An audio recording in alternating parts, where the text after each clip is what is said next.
oír de cáncer de mama, de cáncer de cuello uterino, pero nunca de linfoma a nivel masivo. Quisiéramos saber de qué se trata. Bueno, fíjate, Carolina, un linfoma es una enfermedad maligna que tiene su punto de partida en un glóbulo blanco de defensa, ¿okay? Se llama linfocito.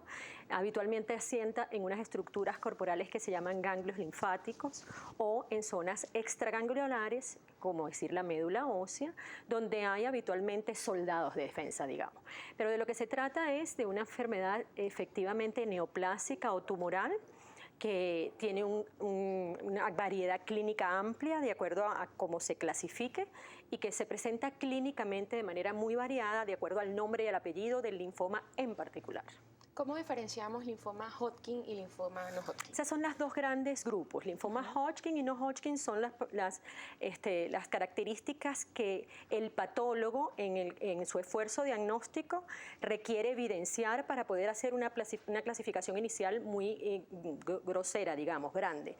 Y posteriormente hay sobre los linfomas no Hodgkin una subclasificación que implica 64 variedades o subvariedades que clínicamente se comportan diferentes y que desde el punto de vista terapéutico en general requieren terapias un poquito también diversas. Digamos que la clasificación es histológica, que los linfomas no Hodgkin, en vista de que son mucho más complejos, son más difíciles, quizás ese es el concepto general de tratar, y el linfoma de Hodgkin, siendo realmente un linfoma que tiene solo 4 subvariedades, se comporta clínicamente mucho mejor. Las 4 variedades se tratan básicamente de manera idéntica y el chance curativo en general para el paciente es mucho más alto, digamos que alrededor del 90%. Pero si tú tomas a todos los linfomas no Hodgkin de manera global, todos ellos en su conjunto, no de manera individual, diríamos que también el potencial curativo es alto, es alrededor del 60%. Ahora, ¿cuál es el proceso para diagnosticar el linfoma? ¿Por qué para hacer el diagnóstico, básicamente el paciente acude al médico por varias razones. Una de las principales es crecimiento ganglionar. O nota un bulto o un aumento de volumen en alguna zona accesible o palpable de su cuerpo, o en su defecto, en una exploración porque tiene alguna sintomatología variable, por ejemplo, dolor abdominal o dificultades para evacuar diariamente, digamos, y en una exploración gastrointestinal se hacen estudios radiológicos que evidencian crecimiento de adenopatías. En esa circunstancia, típicamente, el médico evalúa si hay alguna razón infecciosa que también produce crecimiento ganglionar, alguna razón inmunológica que también produce crecimiento ganglionar, pero típicamente el paciente lo que presenta es un estado de quizás cierto consumo clínico, pueden presentar pérdida de peso, sudoración y febrículas vespertinas, y el crecimiento ganglionar de manera o masiva o aislada. En esas circunstancias indicamos una biopsia de ese aumento de volumen o de ese ganglio y es el patólogo el que tiene un poco la voz cantante de qué tipo de linfoma se trata. Y con eso podemos nosotros elaborar un plan entonces de extensión de enfermedad y un plan terapéutico. Ahora, el plan del tratamiento, por supuesto, varía dependiendo de cada enfermedad. Es muy difícil hablar sobre eso a nivel general, pero básicamente, ¿cuáles serían los modos? Nosotros tenemos varias herramientas. Digamos que en general podemos disponer de quimioterapia, de lo que se trata es de drogas en asociación múltiple, ¿ok? La quimioterapia tiene como objetivo eliminar células de crecimiento rápido. No distingue entre células tumorales o células normales. Y en ese sentido, esa es un poco su toxicidad. Inmunoterapia o terapia inteligente o terapia monoclonal, que es la nueva terapia un poco de la que se sirve la oncología y a la que nos debemos dirigir, y de lo que se trata es terapia dirigida hacia la célula tumoral exclusivamente. Y por último, radioterapia. En general, los linfomas pueden tratarse o abordarse con una combinación de ellas. Más recientemente, básicamente después la descripción del genoma humano y poder saber cuáles son los genes que están implicados y un poco la situación ambiental de la célula individual que está afectada, estamos exponiéndonos ahora muy recientemente, todavía no ha llegado a Venezuela, terapias que son que tienen que ver con la mensajería interna de la célula. Entonces ya no estamos hablando nada más de quimio, de inmunoterapia y de radioterapia, sino de una terapia más compleja, de vías de activación, de eliminar procesos de crecimiento celular, etcétera. Y algunas son endovenosas, pero muchas de ellas son orales. Entonces viene un periodo muy atractivo y muy esperanzador para la oncología, honestamente. Ahora, doctora, importante hablar sobre modos de prevención. ¿Hay modos de prevenir esta enfermedad? A ver, digamos que como prevención no, lo que hay que hacer de alguna manera es el control clínico regular que todo paciente en general puede tener. Digamos que hay poblaciones de riesgo relativo. Las personas que trabajan de alguna manera con pesticidas, con herbicidas, con alguna forma de disolventes orgánicos, con vapores tipo thinner, ese tipo de cosas, tienen una susceptibilidad o un chance, digamos, mayor de sufrir alguna traslocación o algún cambio de estos genéticos que induzcan neoplasia. Las personas que están de alguna manera en enfermedad inmunológica crónica, digamos lupus, artritis reumatoide, Sjögren, son enfermedades que producen guerra inmunológica corporal y en esa guerra se puede destapar un clon neoplásico, tienen hasta 5 veces más chance de hacer un linfoma. Y por último, personas que tienen actividad viral crónica del tipo HIV, hepatitis B o hepatitis C también tienen más chance de hacer un linfoma. Ahora, la población general se dice de que 1 de cada 88 varones de nuestra Venezuela pueden desarrollar un linfoma y 1 de cada 66 mujeres. Entonces, la población general sin afectación de este tipo es de alguna manera susceptible y por eso un poco la vigilancia clínica y complementaria del laboratorio y radiológico. Bien, vamos a hacer una breve pausa, pero al regreso vamos a continuar hablando sobre este 15 de septiembre, Día Mundial en el que se conmemora, ya lo decíamos, el Día del Linfoma. Ya hablamos.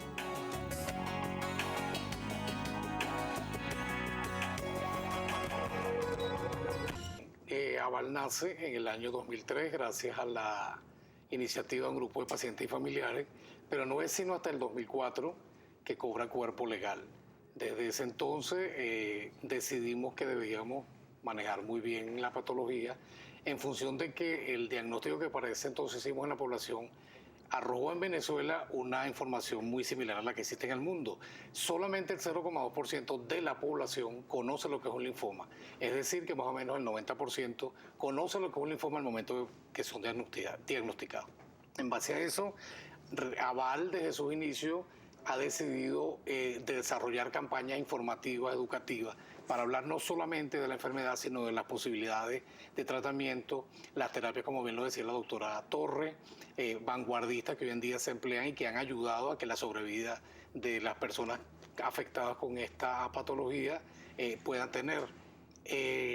También incorporamos charlas motivacionales, charlas de crecimiento personal que van a ayudar a la persona durante la fase del tratamiento, durante la fase que tenemos que enfrentar. Yo fui paciente, fui diagnosticado precisamente a finales de 2003, empecé mi tratamiento en 2004, recibí una inducción de quimioterapia por 6 ciclos y luego un mantenimiento con el anticuerpo monoclonal, como decía la doctora, que va dirigido estrictamente a las células afectadas por la enfermedad.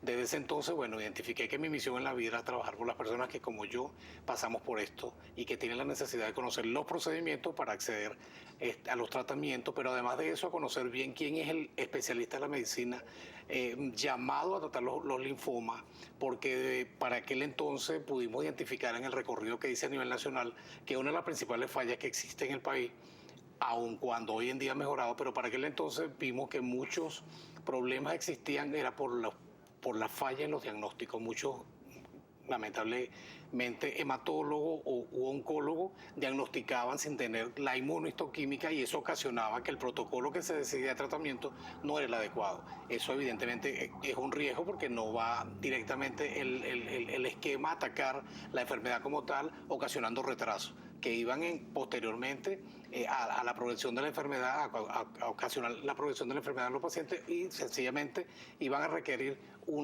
prácticamente una nueva fase de diagnóstico.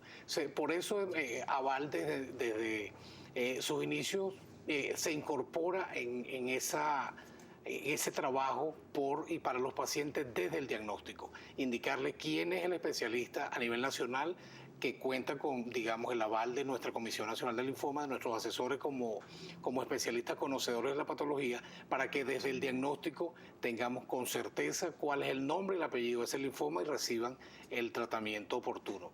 Otra de las grandes, digamos, preocupaciones que vimos era el suministro de los tratamientos oportunos y de calidad. Desde el año 2004, afortunadamente los protocolos para el linfoma son, digamos, casi que personalizados y hemos contado con medicina neoplásica disponible y de calidad. Sin embargo, en los últimos 2 años entramos en una crisis lamentable no solamente para el linfoma, sino en todo el sistema de salud, que ha afectado porque muchos de los medicamentos que se requieren para el tratamiento de los linfomas no se consiguen a disposición de los pacientes a nivel nacional. Las fallas, aun cuando han sido superadas en lo que va de año, en muchos casos son fallas intermitentes porque puede tener uno de los medicamentos que rutinariamente se requieren, pero hay fallas, entonces eso puede retrasar el tratamiento o sencillamente el especialista tomar la decisión de continuar el tratamiento aun cuando no tenga el medicamento que esté faltando. Ese es una de las, digamos, objetivos que Aval mantiene con nuestra coalición de defensa de derechos a los pacientes, que esa necesidad de que el tratamiento no se interrumpa por terapias de calidad y que su distribución sea oportuna en todo el país, digamos que es uno de nuestros principales objetivos en estos momentos de crisis. Hoy en día, no solamente el hecho de que las fallas puedan ser intermitentes para los distintos protocolos, sino la premedicación. Si un paciente no cuenta con acetaminofén, claro, evidentemente que no va a poder recibir su esquema o el antialérgico al lugar que el especialista decida, eso también puede retrasar. Entonces, es un poco una situación bien difícil la que atravesamos, pero bueno, Aval, comprometidos con todo esto, nuestros coordinadores a nivel nacional siguen haciendo seguimiento permanente a cuál es la situación que puede estar afectando a la población que representamos. Incluso la situación con los reactivos a la hora de poder tomar muestras de sangre. Sí, lamentablemente, la situación de los reactivos ya... La deficiencia de los reactivos supera 1 año, no solamente para el diagnóstico, sino para los procesos de control. Nosotros los pacientes debemos, cuando estamos en tratamiento, monitorear para ver cómo se está comportando nuestro organismo al momento de recibir unos protocolos que evidentemente no son agua de manzanilla, son drogas neoplásicas sumamente fuertes que nos pueden producir descompensación, baja de glóbulos blancos, plaquetas, la hemoglobina. Entonces eso hay que monitorearlo. Lamentablemente ahorita, por la falta de reactivo, eso ocasiona retraso en el tratamiento, progresión de la enfermedad y, lo más triste, la muerte. Ahora, también en la asociación garantizan el suministro de medicamentos a pacientes, es decir, ¿se pueden comunicar con ustedes para tratar de localizarlos? Nosotros afortunadamente obtenemos donaciones de pacientes que ya han culminado su tratamiento o que por una u otra razón cambian el esquema.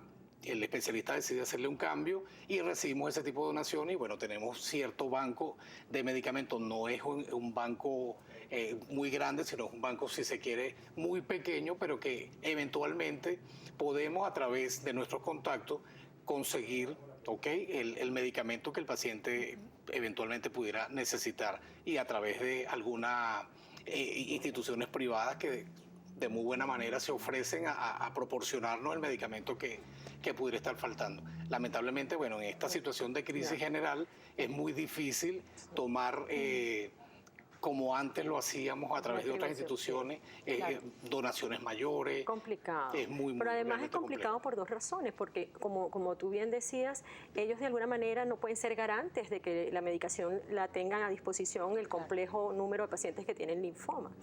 Es un poco la situación de reactivos para diagnóstico y monitorización siguiente de la enfermedad, es costos cada vez mucho más altos de los estudios que tienen que hacerse de manera regular. Y por último, quizás una de las cosas que más nos preocupa, y lo hemos discutido mucho Alexis y el grupo de asesores con Aval, la situación de traer medicación que no está aprobada internacionalmente y que eventualmente podría cambiarle una expectativa curativa a un paciente simplemente porque estamos usando la droga que no es. Claro. Entonces, yo creo que todo esto se tiene que hacer de alguna manera conjunta. Es decir, autoridad con el paciente de alguna manera involucrado a través de sus asociaciones, que debe estar representado y debe ser escuchado, y por supuesto el grupo de especialistas a través de las sociedades científicas, porque no hay simplemente sino que hacer un consenso para que las cosas puedan salir lo mejor posible para el paciente. Bien, me informan que nos queda un minuto, pero quisiera que emitieran unas recomendaciones finales a los pacientes. Ya tenemos esta exhortación también a las autoridades a trabajar de manera conjunta, pero a un paciente, ¿qué le pueden decir? Bueno, nosotros, la doctora Torres y yo, nos conocemos ya hace más de 10 años y hemos aprovechado unos tours comunicacionales maravillosos que hoy en día todavía rinden fruto. Y en un momento, en ese tour de hace 9 años, decidimos que nuestro emblema es que el linfoma es 100% tratable y altamente curable. Y eso es lo que queremos transmitirle a la población. Bueno, yo aquí también tengo que decir que yo tuve un linfoma de Hodgkin y ya tengo, doctora, no recuerdo, 7 años en remisión. No, 8 años y medio. 8 años y medio de revisión. La doctora me ha tratado y desde entonces es mi doctora cabecera. O sea que eres miembro del equipo de los trabajadores. Así es, claro que sí, sí muy se puede. Sensibilizada. Es así, se puede, y definitivamente a todas aquellas personas que están en este momento pues con la enfermedad tienen que tener todo el ánimo porque claro que se puede salir de esta situación. Agradecemos muchísimo su presencia acá el día de hoy. Gracias. Si quieren tener más información, ¿a dónde se pueden comunicar? En nuestra página web www.aval.org.be.